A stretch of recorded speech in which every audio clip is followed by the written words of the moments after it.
Telugu Desam party పసుపు పండుగ మహానాడు కార్యక్రమాన్ని విజయవంతం చేసిన సందర్భంగా కోవూరు ఎమ్మెల్యే వేమిరెడ్డి ప్రశాంతిరెడ్డి కోవూరులోని పార్టీ కార్యాలయంలో కార్యకర్తలతో సమావేశమయ్యారు. మహానాడు నిర్వహణలో రాష్ట్రంలోనే కోవూరు నియోజకవర్గం ప్రథమ స్థానంలో నిలిచేలా కృషి చేసిన ప్రతి కార్యకర్తను ఆమె ప్రత్యేకంగా అభినందించారు. అనంతరం కార్యకర్తలకు స్వీట్లు పంపిణీ చేసి ఆనందాన్ని పంచుకున్నారు. ఈ సందర్భంగా ఎమ్మెల్యే వేమిరెడ్డి ప్రశాంతిరెడ్డి మాట్లాడుతూ, ఎన్నో ఏళ్ల రాజకీయ చరిత్ర కలిగిన కుటుంబానికి చెందిన వ్యక్తిని కాకపోయినా సాధారణ మహిళను కోవూరు నియోజకవర్గంలో 55,000 మెజారిటీతో ప్రజలు తనను గెలిపించారని ఆమె హర్షం వ్యక్తం చేశారు.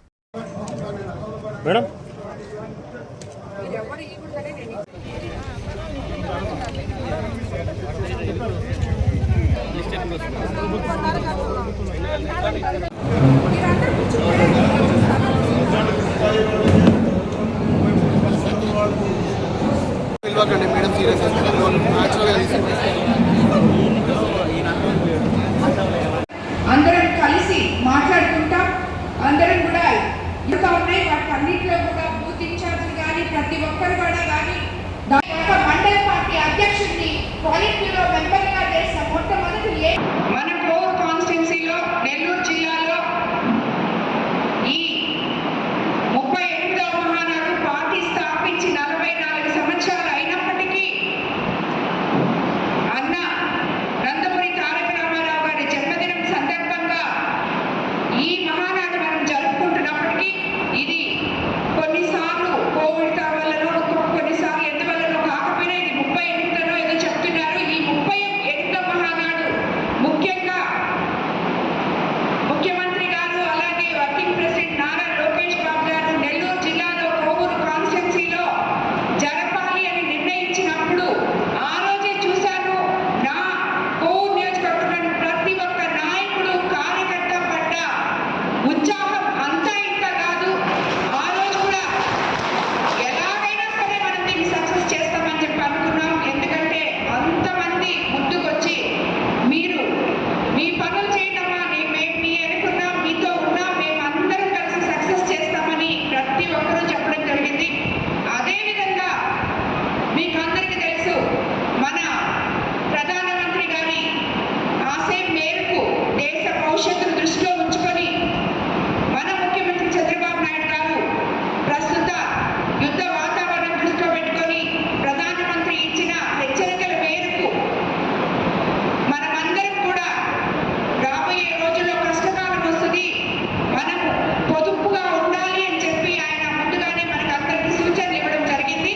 ఆ సూచనల ప్రకారం మన ముఖ్యమంత్రి చంద్రబాబు నాయుడు గారు ఎప్పుడు కూడా అటువంటి విపత్తులు రాష్ట్రానికి రాకూడదు అని 4 అడుగులు ముందుకేసే ఆయన ఆలోచించి ఇక్కడ జరిగితే ఎంతో ఇంధనం ఖర్చు అవుతుంది, మిగతా అన్నీ కూడా ఇవన్నీ కరెక్ట్ కాదు ఈ టైంలో అని చెప్పి పొదుపు మహానాడు అంటూ హైబ్రిడ్ మహానాడు జరుపుకొని 1875 క్లస్టర్లు రాష్ట్ర వ్యాప్తంగా ఆన్లైన్లో ఈ హైబ్రిడ్ మహానాడుని మన యువ నాయకులు నారా లోకేష్ బాబు గారు వర్కింగ్ ప్రెసిడెంట్ అయిన మొట్టమొదట ఆన్లైన్లో జరుపుకున్నాం.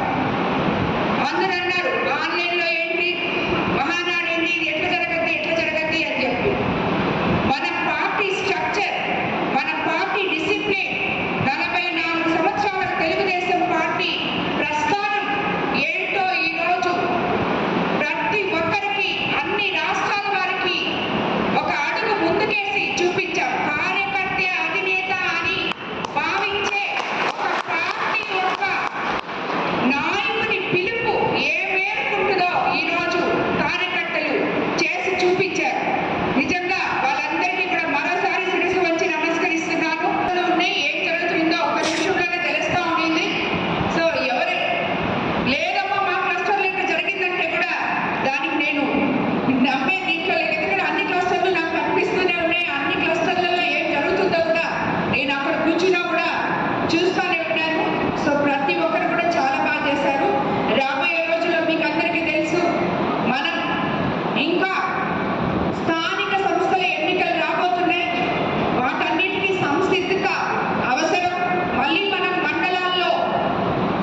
Narayana residential schools Dhanalakshmipuram Nellore Andhra Pradesh 10th ఫలితాల్లో రికార్డులను తిరగరాస్తూ మరే విద్యా సంస్థ అందుకోలేని ఎత్తులో విజయకేతనం ఎగురవేసింది నారాయణ రెసిడెన్షియల్ స్కూల్స్ ధనలక్ష్మీపురం నెల్లూరు 600 మార్కులకి 598 మార్కులతో కేతాన్ అగ్రస్థానంలో నిలవగా 596 మార్కులతో సాయి అక్షితారెడ్డి, నవ్యలోహితరెడ్డి 595 మార్కులతో సిహెచ్ ఆశ్రయ్ రాష్ట్ర స్థాయిలో అద్భుత ఫలితాలను నమోదు చేశారు. అంతేకాకుండా 590+ మార్కులతో 25 మంది, 580+ మార్కులతో 80 మంది, 570+ మార్కులతో 141 మంది, 550+ మార్కులతో 223 మంది విద్యార్థులు విజయకేతనం ఎగురవేశారు. 100% పాస్ పర్సెంటేజ్ తో 544 బ్రాంచ్ యావరేజ్ తో మరే ఇతర విద్యా సంస్థలకి సాధ్యం కాని స్థాయిలో ఒకరు కాదు, ఇద్దరు కాదు, స్కూల్లో ఉన్న ప్రతి విద్యార్థిని టాపర్ గా తీర్చిదిద్దుతూ నారాయణకు పోటీ నారాయణే అని మరోసారి నిరూపించింది నారాయణ నెల్లూరు. 2026-27 విద్యా సంవత్సరానికి అడ్మిషన్లు ప్రారంభం.